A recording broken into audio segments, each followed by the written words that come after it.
Qual é de fato a experiência que a graça nos proporciona? Pois é sobre isso que falaremos hoje. Olá! Para você que não me conhece, meu nome é Samuel Pessoa, sou seminarista aqui do Industrial 1. É um prazer ter você nesse espaço digital para iniciarmos uma nova série, Ministros da Nova Aliança. E o tema de hoje responderá à problemática que lancei no início do vídeo, a experiência da graça. Somos ministros da Nova Aliança. De fato, isso soa muito bonito. Mas qual é o entendimento que nós devemos ter com isso? O que comunica diretamente conosco?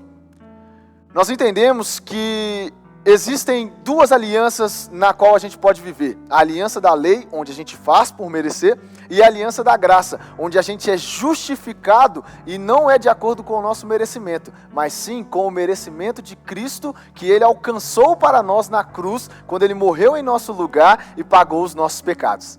Ainda se faz necessário relembrar que nós somos justificados pela fé em Cristo Jesus.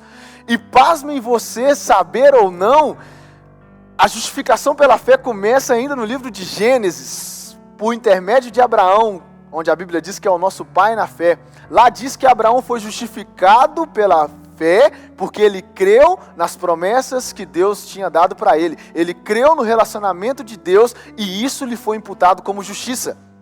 Logo, nós entendemos que Jesus, quando Ele morre no nosso lugar, Ele imputa sobre nós a justiça, levando todo o escrito de dívida que nós tínhamos e nos deixando santos e justificados perante ao Pai.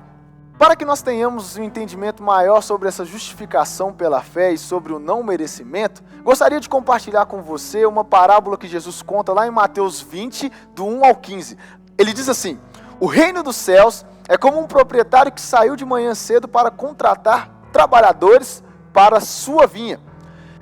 Lá diz que esse homem ele acha trabalhadores de manhã cedo e combina pagar a eles 1 denário. Só que ao sair também 9 horas da manhã, ele combina com outros trabalhadores a pagar também 1 denário. Ele sai também ao meio-dia, às 3 horas e às 5 horas da tarde. E todos os trabalhadores têm uma promessa: vou pagar a vocês 1 denário pelo trabalho. No término do trabalho, aquele homem chama o seu administrador para poder acertar com os trabalhadores. E ele fala assim: pague do último para o primeiro. Ou seja, aqueles que chegaram 5 horas da tarde vão receber primeiro e depois os que chegaram cedo vão receber por último. Até aí tudo bem. Mas quando aqueles trabalhadores que chegaram primeiro viram os que chegaram 5 horas da tarde recebendo 1 denário, acharam o proprietário um homem muito injusto. Poxa, como assim? Eles vão receber o mesmo que eu trabalhei um dia inteiro, eles chegaram aqui às 5 horas da tarde, não trabalharam nem 2 horas direito, e eles vão receber 1 denário também, o equivalente ao trabalho de um dia? Não, isso é muito injustiça. Mas, imediatamente, o proprietário da vinha diz: o que você está questionando?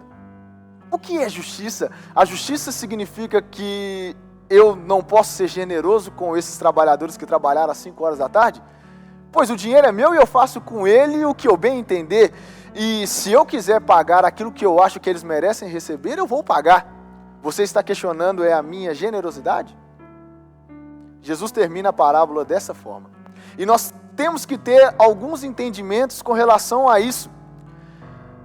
Os últimos trabalhadores, na verdade, somos nós, que não fizemos para poder merecer a infinita graça que Deus tem através de Cristo Jesus. Os trabalhadores que estavam reclamando são aquelas pessoas que ainda experimentam da antiga aliança, onde a gente tem que fazer para poder merecer algo de Deus. Logo, na força do nosso braço, nós não merecemos nada, porque tudo que nós conseguimos é aquilo que o nosso braço nos proporciona. Devemos ter 3 entendimentos sobre essa passagem que Jesus conta. Primeiro, todos os trabalhadores, eles se dispuseram a servir, tanto aqueles que experimentaram da graça, quanto aqueles que experimentaram da lei. Só que aqueles que experimentaram da graça se dispuseram a servir, tendo a fé que receberiam por aquela servidão. Então, a primeira chave que nós devemos entender é que nós, como os trabalhadores da graça, como operários da obra divina de Cristo, nós temos que estar primeiro dispostos a servir a essa obra. A segunda chave é que não tem nada a ver com os trabalhadores. Tem a ver com a generosidade do Senhor. Aquele Senhor quis pagar por achar justo e por ser generoso. Logo, Deus, quando Ele olha para nós, Ele entrega a sua graça por intermédio do que Cristo fez. E Ele é bom para conosco mesmo sem merecermos. O terceiro e último ponto que eu quero citar aqui é talvez o mais poderoso deles. A fé é a chave para podermos receber sem trabalhar. Os trabalhadores que foram por último, eles criam tanto que eles iam receber, que eles foram sem pensar duas vezes, sem ao menos duvidar. Poxa, esse cara está chamando a gente para poder trabalhar às 5 horas da tarde, será que ele vai pagar mesmo o denário? Não, eles foram porque eles queriam receber mais, eles queriam ter o pagamento. Então, eles tinham fé que iam receber. E esse terceiro ponto eu quero ilustrar também com uma outra história que Jesus ele vive, que é a história de um centurião que era muito bem visto em Israel. E esse centurião se achega até Jesus e fala com Jesus o seguinte: Jesus, eu tenho um servo e ele está enfermo e eu preciso da cura dele.